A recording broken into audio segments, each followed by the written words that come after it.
You ask Tiger to solve. This deals with linear equations with one unknown.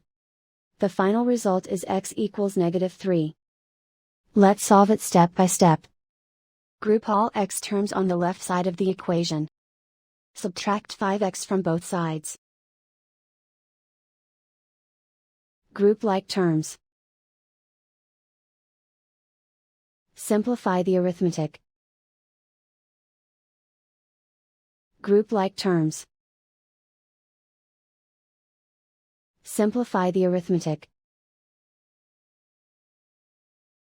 Group all constants on the right side of the equation. Add 4 to both sides.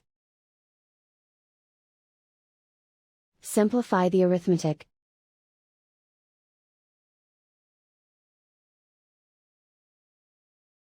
Isolate the x. Divide both sides by 5. Simplify the fraction. Find the greatest common factor of the numerator and denominator. Factor out and cancel the greatest common factor.